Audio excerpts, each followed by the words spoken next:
방금 제가 방송을 시작하면서도 얘기를 했지만 선수의 이적료랑은 관계없이 선수가 팀에 기여해야 되는 부분이 각각 따로 있는 거고, 그리고 그런 관점에서 봤을 때 카이는 굉장히 좋은 경기를 전 펼쳤다고 생각을 하거든요.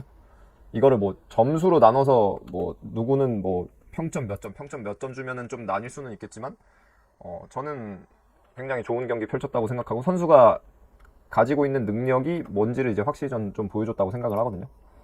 그래서 일단은 그런 관점에서 왜 제가 그렇게 생각하는지를 또 같이 보면서 얘기를 좀 해보도록 하겠습니다. 네, 일단은 지금 보실 수 있는 또 저희가 쓰는 노트를 통해서 지난 이번 노팅엄 포레스트전 상황에 대해서 전체적인 이제 큰 틀에서 전략에 대해서 얘기를 좀 해볼게요.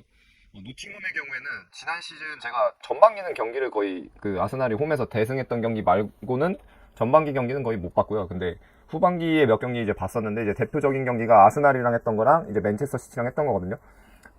그때 당시에 이제 이 두 경기를 중심으로 해서 그 외에도 몇 경기가 있지만 후반기부터 이번 개막전까지 해서 노팅엄 포레스트라는 팀에서 일단 정리를 해보자면은 노팅엄 포레스트는 이 수비 국면에 놓였을 때 지금 보시는 것처럼 1, 5, 2, 3이에요. 그래서 1, 5, 2, 3 형태의 블럭을 갖춰놓고 이제 제가 보통 쓰는 표현은 이제 로우 블럭이죠. 미디엄 블럭으로도 경기를 하기는 하지만 일단은 특히 아스날이나 뭐 맨체스터 시티 같은 팀을 만났을 때는 로우 블록 갖춰놓고 비교적 낮은 지점, 자신들의 페널티 박스 근처에서 블록을 형성해놓고 수비를 하다가 최전방 3명에 의해서 빠르게 역습을 전개하는 것에 굉장히 크게 강점이 있는 팀이에요. 그리고 강점이 있는 팀이라고 이제 말씀을 드리는 이유가 뭐냐면은 지난 시즌 후반기로 봤을 때 기억하는 분도 계실 거예요. 아스날이 원정 가서 노팅엄한테 1대0을 졌거든요. 졌고 그리고 맨체스터 시티도 1대1로 비겼어요. 리그 1, 2위를 상대로 승점을 3점, 승점 1점을 획득했다는 것만 보더라도 이미 어느 정도 답이 나오죠. 그러니까 요약을 하자면은 지공의 강점이 있는 팀들을 상대로 굉장히 효율적으로 굉장히 극강의 수비를 보여주면서 승점을 획득할 수 있는 능력이 있는 팀이에요. 그리고 왜 지금 아스날 얘기를 한다 그러더니 왜 굳이 노팅엄 얘기를 먼저 하냐면은 제가 이것도 이제 제 방송 보시는 분들은 제 영상 보시는 분들은 이제 어느 정도 익숙해지셨을 수도 있지만 항상 축구는 매 경기가 달라요. 아스날이 노팅엄을 상대했냐, 아스날이 본머스를 상대했냐, 아스날이 에버튼을 상대했냐, 아스날이 첼시를 상대했냐. 물론 아스날은 이제 리그 우승을 다툰 팀이기 때문에 당연히 매 경기 승리를 해야 하지만 그것과는 관계없이 매 경기가 90분 다른 형태로 다른 방송으로 전개를 해요. 그게 매치 컨텍스트. 근데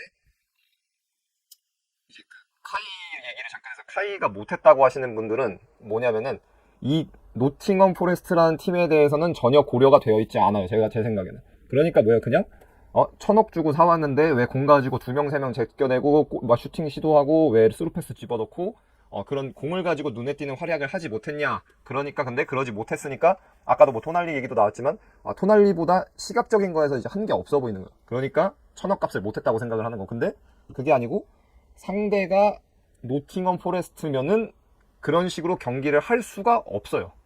그런 식으로는 경기를 할 수가 없어요. 왜? 노팅엄 포레스트는 지난 시즌 후반기로 봤을 때 리그 2위인 아스날의 상대로 승리를 거둔 팀이고 그리고 리그 우승을 한 맨체스터 시티를 상대로 무승부를 거둔 팀이에요. 그리고 그 후반기 막판에 보여줬던 게 지금 이번 개막전에서도 그대로 드러나면서 이 수비 국면에서는 굉장히 극강의 수비를 보여주는 팀이에요. 근데 이제 그러면은 이제 다시 얘기를 해서 아스날 얘기로 들어가 볼게요. 그럼 이런 팀을 상대로 아스날이 어떻게 경기를 했냐 그걸 얘기를 해볼게요. 라인업 보셨을 때는 그리고 수비 국면 거의 아스날이 완전히 수비 국면으로 내려앉는 경우가 거의 없었죠. 막판에 이제 교체하고 막 이러면서 막판엔 조금 있었는데 거의 없었는데 이 선발 라인업 경기 전에 나오는 이 방송사 라인업 같은 경우를 봤을 때는 아스날은 일단은 이런 식으로 나왔어요. 백라인 왼쪽부터 팀버, 살리바, 화이트 그 다음에 오른쪽 풀백이 파티였고요. 그 다음에 4-3-3이어서 데클랑 6번, 이제 카이랑 마르틴이 이제 양쪽 8번하고, 그 다음에 9번 은케티아, 11번 마르티넬리, 이제 오른쪽 7번의 경우는 사카. 이런 식으로 나왔는데, 근데 경기 보신 분들은 다들 아시겠지만, 이렇게 서질 않았죠. 그러니까 공을 가지고 아스날이 지공을 전개할 때, 공격 국면에서는 이렇게 서질 않았는데, 그래서 실질적으로 아스날이 가져갔던 이제 선수의 배치, 선수의 포지션을 보게 되면은, 파티가 안쪽으로 들어오고 데클랑이 안쪽으로 들어와서 이제 제가 어느 정도 계속해서 얘기하는 것처럼 둘이 동시에 나왔을 경우에는 도블렛 피벗 때 더블 볼란치로 나오는 경우가 많을 거다라고 얘기를 했는데, 이번 경기에서도 실질적으로 공을 가지고 두 선수가 플레이하는 위치는 이제 노팅엄이 미디엄 블록을 구성했을 때는 이렇게 되는 경우가 많았죠. 상대의 1선에, 그러니까 존슨, 야테스 그리고 깁스 화이트의 1선에 등 뒤에 위치하는 경우가 굉장히 시간이 길었고, 그러면서 이제 카이의 경우에는 8번 위치에 있었고, 뭐 나머지 마르틴이랑 사카는 그대로고, 그 다음에 오른쪽 8번은 마르틴, 그리고 은케티아의 경우에는 백라인과 이제 거의 동일선상의 위치에서 실질적으로 선수들이 배치되어 있던 거는 거의 1, 3, 2, 5 혹은 1, 3, 2, 2, 뭐 1, 3, 2, 4, 1 뭐 이 정도가 될 수 있었다고 봅니다.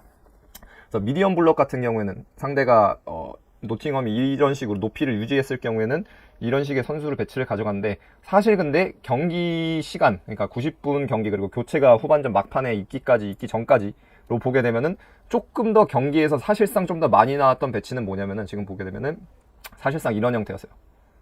지금에서 보시게 되면은 완전히 미디엄 블록이 아니고 노팅엄이 자신들의 페널티 박스 근처로 완전히 내려앉게 되고, 근데 이때도 노팅엄은 똑같죠. 블록 자체는 1, 5, 2, 3 형태로 블록 유지하고 백5 구성해 놓고 유지하고, 근데 반면에 여기서 이제 아스날 같은 경우가 이제 좀 차이가 발생을 하는데, 이거는 약간 시스템적인 걸 일단 짚고 넘어갈게요. 시스템적으로 짚고 넘어가야 되면, 그러니까 아스날이 제가 1, 3, 2, 4, 1 정도로 가깝게 이제 경기를 했다고 말씀을 드렸는데, 사실상 이게 보통 우리가 얘기하는 3-4-3이거든요. 3-4-3. 3-4-3 배치인데, 3-4-3 같은 경우에는 이런 로우 블록을 상대할 때에 약간은 디스어드밴테이지 혹은 딜레마가 있는 게 뭐냐면은, 3-4-3 그대로 위치를 가져갈 경우를 보게 되면은, 이렇게 상대가 로우 블록일 경우에는 지금 보시다시피 1선과 2선 사이의 간격이 지금 그냥 딱 그냥 이 화면으로만 봐도 간격 자체가 공간이 거의 없어져요. 그러니까 그리고 이것 자체가 이런 거를 원하기 때문에 로우 블록을 하는 거기도 하고요. 그러니까 로우 블록을 하는 거의 가장 기본적인 목적은 뭐냐면, 자신들의 수비 진영을 흐트러트릴 여지를 상대에게 안 주는 거예요. 그러니까 계속해서 시종일관 최대한 자신들의 진영을 유지하면서 수비를 하고, 공이 나가면은 공이 나간 쪽에 대해서만 계속해서 반응을 하고 유지를 하면서 지금 보시는 것처럼 이제 수비 형태를 가져가는 거죠. 그러면서 박스 근처에서 공간을 지역 방어 관점에서 봤을 때 내주지 않음과 동시에 이제 수적 우위 혹은 수적 동위를 유지하면서 이제 수비를 할 수 있게 되는 거죠. 그러다 보니까 방금 얘기했던 3-4-3 같은 경우는 문제가 뭐예요? 3-4-3으로 그대로 서게 되면은 지금 보시는 것처럼 이 두 명은 사실상 거의 기능이 없어요. 왜냐하면 이 사이 공간 자체가 워낙 좁기 때문에 이 사이로 공을 넣는다고 하더라도 그냥 등지고 받아서 다시 내주는 것밖에 되지 않고, 여기서 돌아선다거나 혹은 여기서 뭐 3자를 찾아간다거나 이런 플레이가 사실상 불가능하기 때문에 3-4-3 같은 경우는 여기서 이제 딜레마가 생겨요. 그리고 이런 딜레마가 있었던 게 언제냐면은 아까 제가 언급했던 지난 시즌에 이 노팅엄 포레스트한테 패배했을 때의 아스날이에요. 그래서 지금 잠깐 화면을 하면 잠깐 작전판에서 넘어가서 볼게요. 네, 이 라인업이 이제 지난 시즌에 방금 제가 얘기했던 노팅엄 포레스트를 상대로 했던 아스날의 라인업이거든요. 그리고 이 경기에서 1-0으로 0-1로 패배했어요. 원정 가서 0-1로 패배했는데, 보게 되면은 선수 구성 자체는 조금 다른데 이게 딱 봤을 때 어때요? 이번 경기랑 사실상 거의 동일해요. 그러니까 포지션으로 봤을 때 이제 왼쪽에 트로사가 아니고 마르티넬리가 나왔고, 이번 경기는 그러니까, 그리고 이제 조르지뉴 대신에 이제 데클랑이 나와서 이제 도블렛 피벗 때 가져갔고, 반면 이제 왼쪽 8번 이때는 카이가 아니고 이제 그라닛이었죠. 자카였고, 이제 백스리 같은 경우가 화이트, 살리바, 그리고 왼쪽이 이번 경기에선 팀버였어요. 근데 보게 되면은 선수 구성, 특히 오른쪽 풀백이 수비 국면에서는 파티였다가 중앙으로 들어와서 더블렛 피벗 때 구성했다는 거. 그리고 이제 8번 두 명 두고, 그리고 이제 선수 위치로 보게 되면 다시 한번 말하지만 뭐예요? 이것도 똑같이 1, 3, 2, 4, 1이었어요. 그래서 그냥 뭐 제 말로 하면 제 말이 틀렸을 수도 있으니까 별로 신뢰가 안 가실 수도 있으니까 실질적인 거를 이제 보여드릴게요. 경기 중에 이때 경기 화면 한번 볼게요. 네, 그래서 이때 경기 보게 되면은 네, 이렇게 보시면 좀 비교 좀 명백하게 보이실 거예요. 이때 경기 같은 경우에서 방금 말씀드렸던 것처럼 3 있고, 그러니까 골키퍼는 없지만 1 있고 3 있고, 이제 파티가 좁혀 들어와서 이제 도블렛 피벗 가져가고, 그 다음에 이제 왼쪽부터 해서 자카 있고, 여기 오른쪽이랑 이제 왼쪽 같은 경우는 지금 잘 안 보이긴 하는데, 이쪽 같은 경우 여기 트로사르에서 똑같아요. 1, 3, 2, 4, 1까지 해서 이렇게 해서 경기를 가져갔었죠. 근데 이 경기 같은 경우가 결국에는 제가 얘기했던 이 3-4-3 시스템 1-3-2-4-1로 경기했을 때 딜레마를 못 깨고 이제 결국에는 노팅엄한테 승점을 내준 경기였어요. 결국엔 이 둘 같은 경우가 이제 완전히 노팅엄이 내려앉아서 로우 블록까지 구성했을 경우에 이 둘을 활용해서 뭔가 수적 우위를 가져가는 게 사실상 안 됐었고, 그러면서 이제 또 얘기를 해볼 만한 부분은 뭐냐면은, 네, 그래서 작전판으로 돌아오게 되면은 결국에는 이 둘 같은 경우가 뭔가 유효한 거를 못 만들어내다 보니까 결국에는 찾아오는 상황은 뭐가 되게 되냐면은 상대 백파이브를 상대로 했을 때 여기서 5대5가 놓이게 돼요. 5대5. 여기서 5대5로 계속해서 지속적으로 경기를 가져가야 되는데, 물론 수적 동의 자체도 사실 그냥 놓고 봤을 땐 수적 동의도 나쁜 상황은 아니에요. 공격을 하게. 근데 문제는 뭐냐면 이게 만약에 로우 블록이 아니고 미디엄 블록이었으면 얘기가 다를 수가 있는데, 로우 블록일 경우에는 아까 말씀드렸던 것처럼 뭐예요? 상대가 지역 방어 관점에서 봤을 때 공간 자체를 내주지 않고 수적 우위 자체도 여기서 공을 중심으로 했을 때 수적 우위도 내주지 않는 경우가 굉장히 많아요. 그리고 그렇기 때문에 보통 로우 블록으로 백파이브를 해놓고 수비를 하는 거고, 특히 이 5-2-3의 경우에는요. 이런 식으로 수비를 하다 보니까 5대5라서 결국에는 차이를 만들어내기가 굉장히 힘들어요. 물론 5대5가 아니더라도 물론 그럴 수가 있겠지만, 근데 아까 얘기했던 것처럼 이 로우 블록 관점에서 봤을 때는 노팅엄은 굉장히 수준이 높은 팀이에요. 수비 국면에서 봤을 때는 맨시티랑 아스날을 지난 시즌에 잡아낼 정도로 수준이 높은 팀이고, 그러다 보니까 결국에는 이 두 명을 통해서 뭔가 유효한 차이를 만들어낼 수 있었어야 되는데, 지난 시즌 경기에선 이 도블레 피보트 둘이 파티랑 조르지뉴였다 보니까, 그리고 더군다나 또 이제 왼쪽 8번 같은 경우가 이제 자카였는데, 그러면서 결국에는 차이를 만들어내지 못하면서 이제 0대1로 패배를 했어요. 근데 이제 다시 돌아와서 이번 경기에서는 근데 그럼 뭐가 달랐냐라고 이제 얘기를 해볼 수가 있을 건데, 이번 경기에서는 뭐가 달랐냐면은 이제 선수 배치가 조금 달랐어요. 당연히 뛰고 있는 선수가 달라졌기 때문에 선수의 특성이 다르고, 그렇다면 선수의 특성이 다르다는 거는 이제 가지고 있는 장점이 다르다는 거죠. 그리고 제가 지금 최근 계속해서 올리는 영상에서 얘기를 하지만, 이번 시즌 아스날에 영입된 선수들 팀버 그다음에 라이스 하베츠 다 이 세 명 다 결국에는 뭐예요? 우승을 하기 위한 영입이고, 우승을 하기 위한 영입이라는 게 무슨 얘기냐면은 특히 상대가 이런 로우 블록을 구성했을 때 조금 더 차이를 만들어낼 수 있는 선수들로 어떻게 보면은 교체가 됐다고 볼 수가 있어요. 공간이 지금처럼 완전히 로우 블록에서 극단적으로 좁아졌어도 차이를 만들어내기가 조금 더 용이한 선수들로 구성이 됐고, 그러면서 이번 경기에서는 이제 실질적인 선수의 배치가 어떻게 됐냐면은 이런 식으로 가는 경우가 굉장히 많았어요. 그래서 배치로 보게 되면 결국엔 뭐예요? 3-1-3-1 5-1이 되는 거예요. 1-3-1, 5-1이어서, 그리고 이거를 이제 다른 말로 얘기하면은 아까 백라인에 대해서 부활을 주는 관점에서 얘기하자면은 몇 대 몇이 되는 거예요? 여기서 5대5가 아니고 이제 6대5가 되는 거예요. 6대5가 돼서 수적 우위를 가지고 공간적으로는 공간적 여유가 없을지라도 이제 기술적인 우위, 공간이 좁아졌을 때도 기술적으로 조금 더 차이를 만들어낼 수 있는 선수들로 구성이 됐고, 그러면서 이제 6대5에서 결국에는 해답을 찾아내서 이제 이긴 경기라고 볼 수가 있습니다. 그래서 제 말에 이렇게 신뢰가 그거 그냥 뇌피셜 아니냐라고 얘기를 하실 수도 있기 때문에, 물론 방송 들어오시는 분들은 그런 분이 없으실 거라고 생각을 하지만 라이브니까. 근데 보게 되면 이제 볼게요. 일단은 노팅엄 진영부터 볼게요. 말씀드렸던 것처럼 앞에 3-1선이 있고요. 그 다음에 2선에 2명 돼 있고, 그리고 이제 후방에 백라인 5명. 왼쪽 같은 경우는 윙백이 지금 안 나오기는 하지만 이제 5-1-5-2-3 형태로 구축이 되어 있는 걸 볼 수가 있습니다. 반면에 이제 아스날의 경우에는 이제 또 다시 말씀을 드리면은 3명이 위치해 있고, 그리고 지금도 마찬가지로 보이시죠? 그러니까 2랑 2선이 2명이고 1선이 3명일 때, 그러니까 노팅엄 포레스트 3선일 때, 이제 이 둘의 사이 공간, 이 3과 2의 이 사이 공간에 해당되는 곳에 이제 데클랑이 위치해 있는 것을 볼 수가 있고, 그리고 그 한 라인 밑에 1선과 거의 동일선상 혹은 노팅엄의 1선의 등 뒤에 해당하는 공간에 이제 파티가 있는 거를 보실 수가 있어요.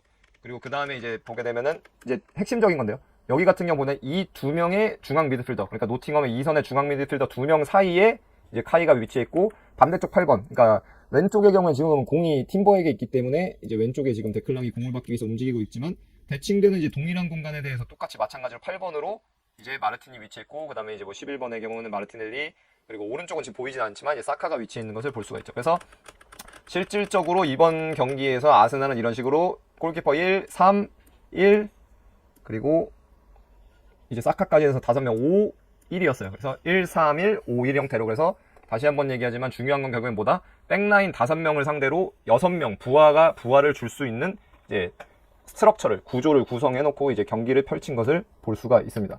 근데 그러면은 결국에는 그냥 이렇게 했으니까 그냥 이거는 지난 시즌이라도 이렇게 할 수 있는 거지 않냐라고 말씀을 하실 수도 있는데, 아까 제가 얘기했던 것처럼 선수의 특성을 감안해서 경기에 대한 전략과 경기에 대한 플랜을 내야 되는 것이 감독이고, 그런 관점에서 봤을 때 이번 경기가 딱 이 로우 블럭을 구성하는 노팅엄을 상대로 지난 시즌 대비 아스날이 뭐가 달라졌는지가 저는 굉장히 잘 나왔다고 생각을 해요.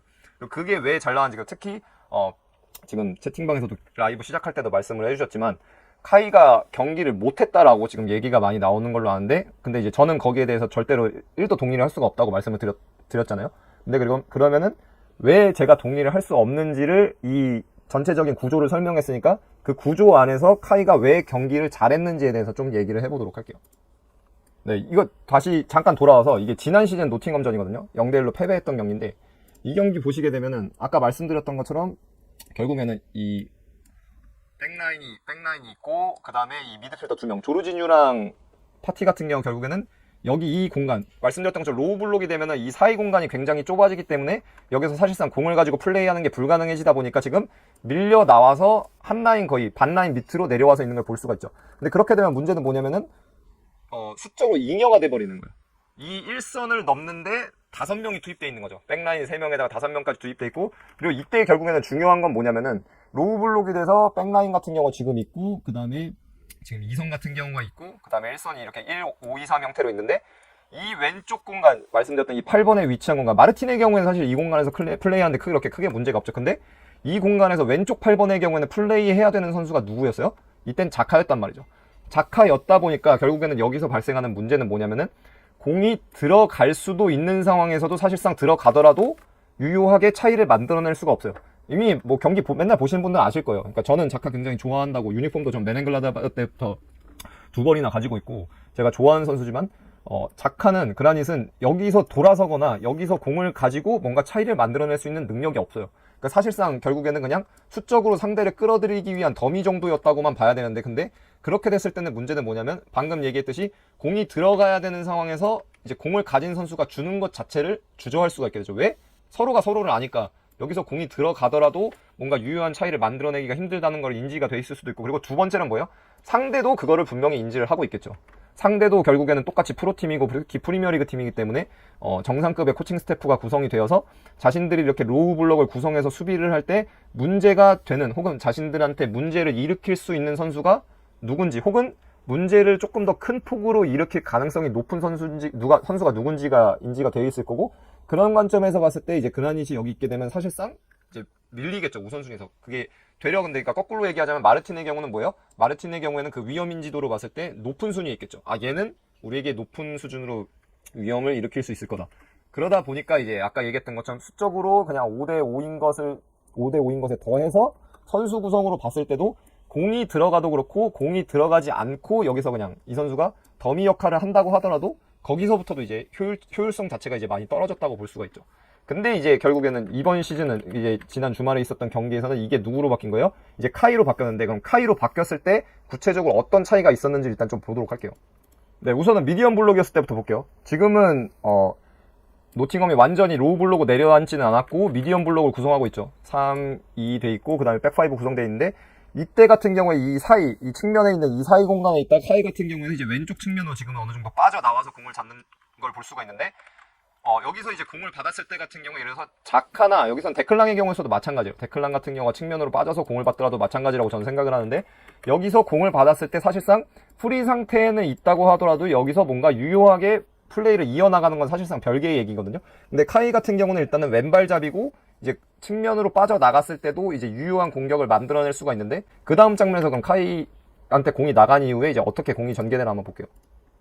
네, 이 장면 아마 경기 중에 기억하시는 분도 계실 수도 있고 기억 못 하시는 분도 계실 수도 있는데, 여기서 방금 보셨던 것처럼 3과 2의 사이 공간, 측면으로 빠져나와서 이제 공을 받게 되고, 공을 받았을 때 카이 같은 경우에는 왼발잡이고 패스 능력이 굉장히 있는 선수예요. 특히 이제 인사이드로 패스를 하는데 중장거리로 나가는 패스에도 굉장히 또 장점이 있거든요. 그렇기 때문에 측면에서 공을 받았을 때 이제 백라인의 뒷공간, 특히 지금은 마르티넬리가 완전 측면으로 벌려 있었던 것이 아니고 이제 계속해서 아르테타 같은 경우 굉장히 중요하게 강조를 하는 게 뭐냐면은, 이 측면 채널로 받았을 때 측면에 이제 완전히 터치라인에 공이 있을 때, 이게 누가 됐건 뭐 풀백이 될 수도 있고 지금 보셨던 것처럼 8번 미드필더였던 카이가 될 수 있고, 어쨌든간 공이 완전히 터치라인에 가깝게 있을 경우에는 항상 공이 없는 그 앞라인의 선수는 대각선에 서야 돼요. 지금도 보시게 되면은 일자로 라인을 타고 평행하게 있는 것이 아니고 측면에 벌려있던 마르티넬리가 안쪽으로 들어옴으로써 이제 공을 가진 카이랑 대각선이 형성되는 것을 볼 수가 있죠. 그리고 이렇게 되면은 결국에는 이제 가장 바깥쪽 수비수, 그러니까 지금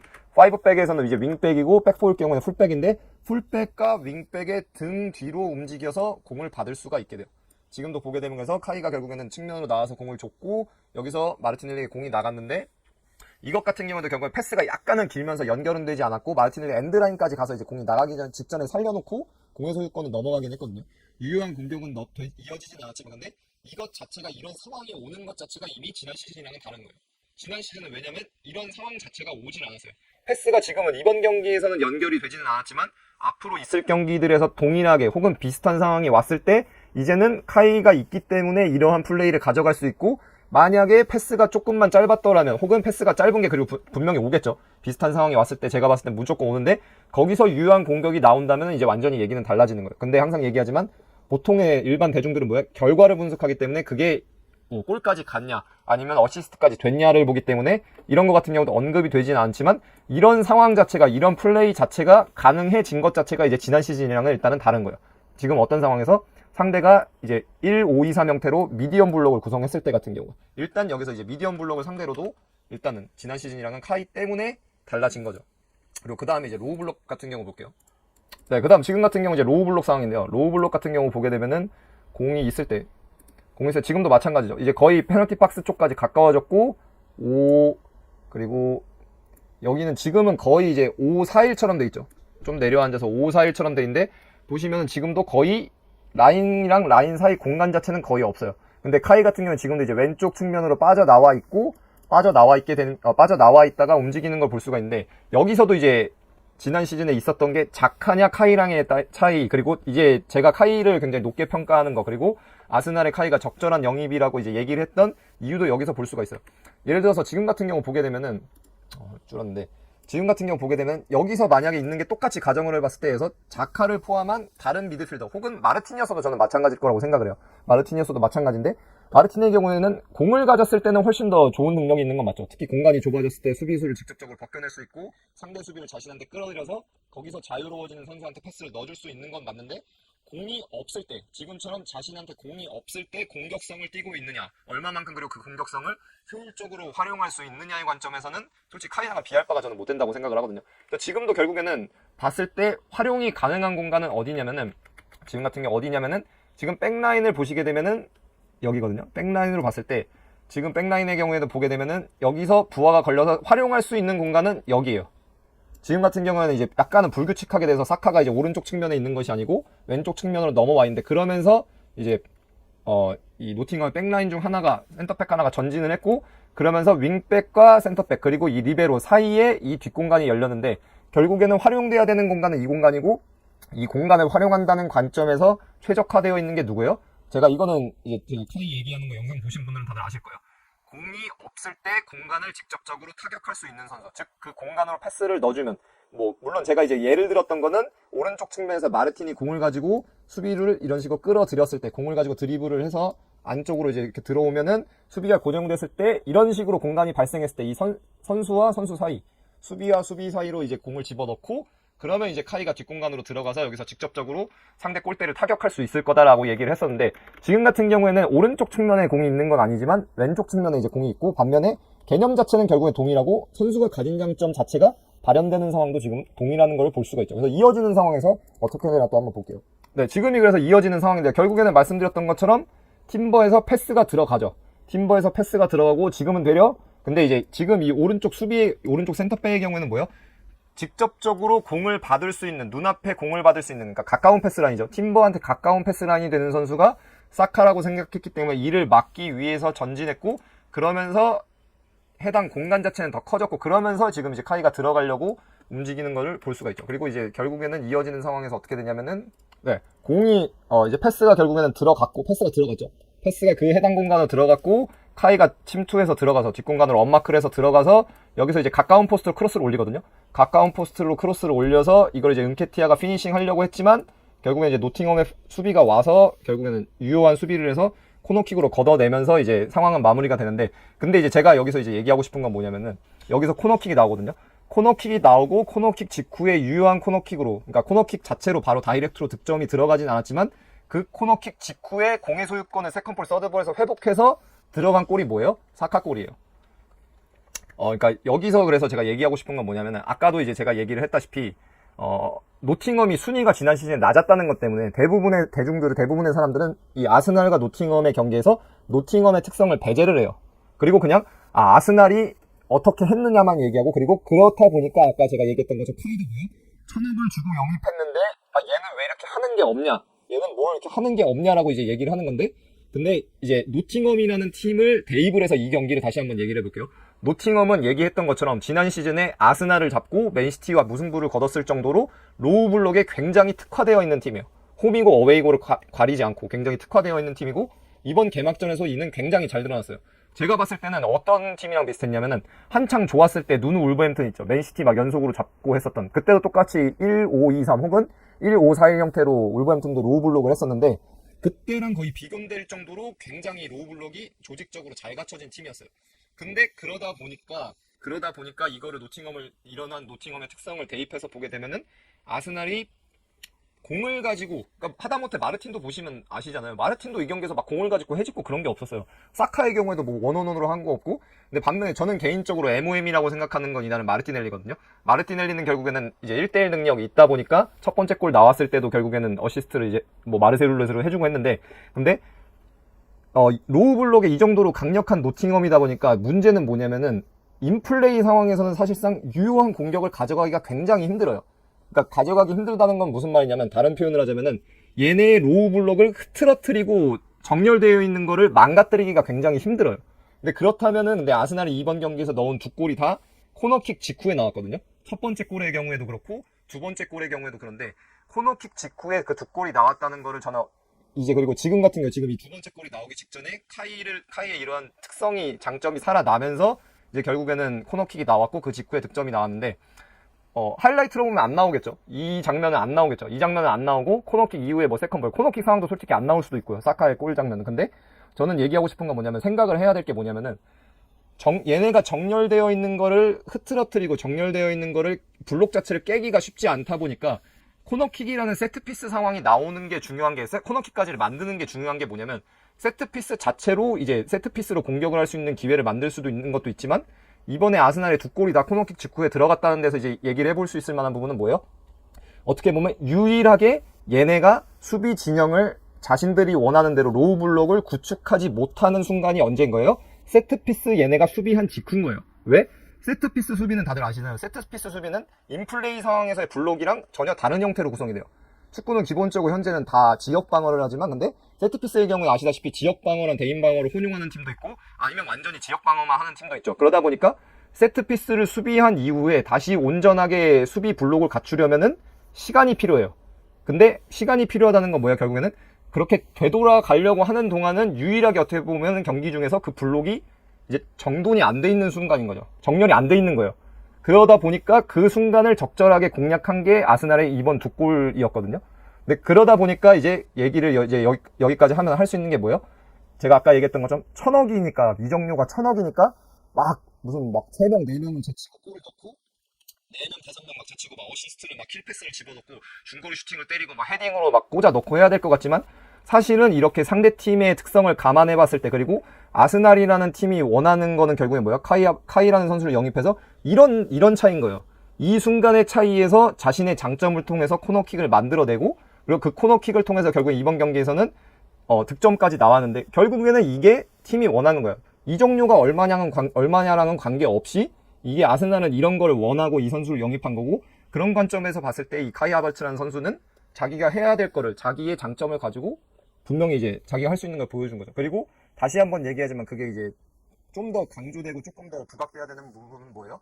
동일한 상대를 상대한 경기에서 지난 시즌에는 나오지 않았던 부분이 다른 선수로 인해서, 새롭게 영입된 선수로 인해서 나왔고, 그게 결정적으로 승리를 하는데 기여했다는 게 굉장히 중요한 거죠. 왜? 결국에는 2대0이었다가 2대1이 되긴 했지만 이제 승리를 했으니까. 지난 시즌 같은 경우는 이제 0대1로 패배를 했지만, 그러니까 이제 여기서 이제 입장 차이가 나는 거죠. 그러니까 이적료가 비싸면은 당연히 조금 더 많은 역할을 해줘야겠죠. 근데 이적료가 비싸서 역할을 한다는 게 어떤 관점이냐면, 지금의 아스날에서는 리그 2위 할 거를 리그 1위 할 수 있게끔 만들어주는 거예요. 그거는 뭐예요? 예를 들면은 지난 시즌에는 노팅엄한테 0대1로 졌는데 그래서 승점 획득을 못했단 말이에요. 근데 지금 이번 경기에선 거의 동일한 상황이 펼쳐졌음에도 불구하고 카이 하베츠라는 뭐 데클랑도 있고 팀버도 있고 당연히 다른 선수도 다 좋은 활약을 했지만 카이 하베츠가 있었기 때문에 코너킥이 나왔고 코너킥 이후에 유일하게 경기 중에서 노팅엄이 수비 라인이 정렬되지 않은 틈을 활용해서 아스날이 사카가 득점을 했단 말이죠. 사카의 당연히 개인적인 능력, 슈팅 능력이나 원어원 돌파 능력도 당연히 칭찬을 해야 되고 그 전에 아스날이 공을 소유권을 잃어버린 이후에 압박을 통해서 공의 소유권을 회복한 것도 칭찬을 해야 되지만 근데 그 전에 애초에 그 상황이 나오게끔 했던 건 누구라는 거예요? 카이 하베르츠라는 거예요. 카이 하베르츠는 지난 시즌에 없었기 때문에 이런 상황이 안 나왔고 근데 있었기 때문에 이 상황이 나와서 코너킥이 있었고 그 이후에 이제 득점까지 나왔던 거죠. 그리고 그게 결국에는 뭐예요? 승점 3점의 차이로 나타난 거예요. 승점 3점. 지난 시즌 다들 아시잖아요. 승점 3점, 승점 1점이 얼마만큼 중요한지 그거에 따라서 막판에 갔을 때 얼마만큼 압박을 받을 수 있고 얼마만큼 우위에 서 있는 느낌을 받을 수 있는지를 다들 느끼셨을 거라고 생각을 하는데 그런 관점에서 이번 경기에서 하베츠는 뭐예요? 승점 3점을 벌어다주는 플레이를 한 거예요. 근데 이게 눈에는 잘 보여요? 안 보여요? 안 보이는 거죠. 잘 안 보이니까 못했다. 공 가지고 스루패스, 뭐 킬패스 집어넣는 거 없고 슈팅하는 거 없고 드리블하는 거 없으니까 못했다라고 얘기를 하는데 근데 제가 누누이 지금 최근 들어서 계속 얘기하지만 선수의 강점은 분명히 있고 선수의 강점이 발현이 되어서 그걸 통해서 경기에서 승리했기 때문에 저는 그거에 1도 동의를 할 수가 없어요. 그러니까 이정료는 빼고 봐야 되는 거야. 이정료는 빼고 이 선수한테 팀이 기대하는 게 뭐냐, 이 선수가 팀에서 해야 되는 게 뭐냐인데 그거를 충분히 굉장히 잘 보여줬다는 거죠. 근데 이번 경기 끝나고 나서 이제 미켈이 기자회견에서 얘기를 한 게 있는데 이런 얘기를 했어요. 지금 보이시죠? 미켈이 이번에 얘기를 했는데 미켈이 뭐라고 얘기를 했냐면은 지금 여기 보시는 Be the best version of himself 돼 있는데 그러니까 사카에 대해서 기자가 질문했거든요. 사카 뭐 잘하는데 뭐 사카 뭐 어떻게 해서 뭐 만든 거냐 뭐 이런 식으로 얘기를 했단 말이에요. 그러니까 근데 여기서 미켈이 얘기했던 게 뭐냐면은 나는 뭐 다른 거 얘기하는 게 없다. 내 사카한테도 뿐만이 아니고 부카요한테 뿐만이 아니고 다른 모든 선수들한테 다 얘기하는 거지만 내가 얘기하는 건 뭐다?